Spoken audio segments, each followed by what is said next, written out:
G Kannada ವಾಹಿನಿಯಲ್ಲಿ ಪ್ರಸಾರ ಕಾಣುತ್ತಿರುವ ಅಮೃತಧಾರೆಯಲ್ಲಿ ಕತೆ ಟ್ವಿಸ್ಟ್ ಪಡೆದು ಸಾಗ್ತಾ ಇದೆ. ಭೂಮಿಕಾ ಈಗ ಕ್ಯಾನ್ಸರ್ನಿಂದ ಗೆದ್ದಿದ್ದಾಳೆ.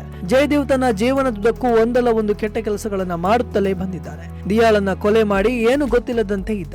ಆದ್ರೆ ಈಗ ಹಾಗಲ್ಲ. ಜೀವ ಈ ಬಗ್ಗೆ ಮಲ್ಲಿ ಮುಂದೆ ಹೇಳಿದ್ದಾನೆ. ಮಲ್ಲಿ ಈ ಬಗ್ಗೆ ಭೂಮಿಕಾ ಮುಂದೆ ಹೇಳಿದ್ದಾಳೆ. ಕೇಡಿ ಜೇಡಿಗೆ ಅಂತ್ಯ ಹಾಡೋಕೆ ಟೀಚರ್ ಪೊಲೀಸ್ ಅಖಾಡಕ್ಕೆ ಇಳಿದಿದ್ದಾಗಿದೆ.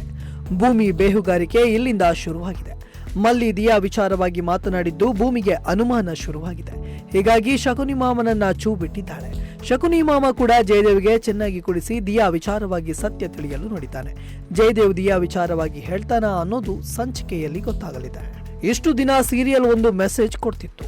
ನಾಯಕಿ ಭೂಮಿಕಾಗೆ ಸ್ತನ ಕ್ಯಾನ್ಸರ್ ಇದೆ ಅಂತ ತೋರಿಸಲಾಗಿತ್ತು. ಆ ಪಾತ್ರಕ್ಕೆ ಇಡೀ ಕುಟುಂಬ, ಮುಖ್ಯವಾಗಿ ಗಂಡ ಎಷ್ಟು ಸಪೋರ್ಟಿವ್ ಆಗಿ ಸವಾಲಿಗೆ ಸೆಡ್ಡು ಹೊಡೆದು ನಿಂತಿದ್ದಾರೆ ಎಂಬುದನ್ನು ತೋರಿಸಲಾಗಿತ್ತು. ಮನರಂಜನೆಯ ದೃಷ್ಟಿಯನ್ನ ಮೀರಿ ಭಾವನಾತ್ಮಕವಾಗಿ ಧಾರಾವಾಹಿ ಕನೆಕ್ಟ್ ಆಗಿತ್ತು.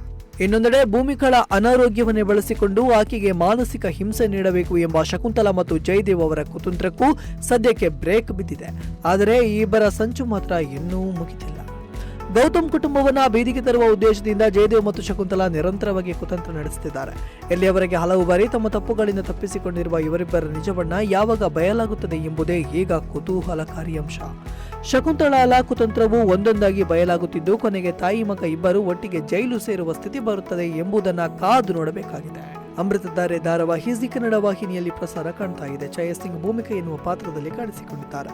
ಈ ಧಾರಾವಾಹಿ ಜಿ ಕನ್ನಡ ವಾಹಿನಿಯಲ್ಲಿ ಸೋಮವಾರದಿಂದ ಶುಕ್ರವಾರ ಸಂಜೆ 7 ಗಂಟೆಗೆ ಪ್ರಸಾರ ಕಾಣ್ತಾ ಇದೆ. ಇಂಟ್ರೆಸ್ಟಿಂಗ್ ಮತ್ತು ಇನ್ಫಾರ್ಮೇಟಿವ್ ವಿಡಿಯೋಗಳನ್ನ ಮಿಸ್ ಮಾಡ್ಕೋಬೇಡಿ. ಈಗಲೇ ಸಬ್ಸ್ಕ್ರೈಬ್ ಮಾಡಿ.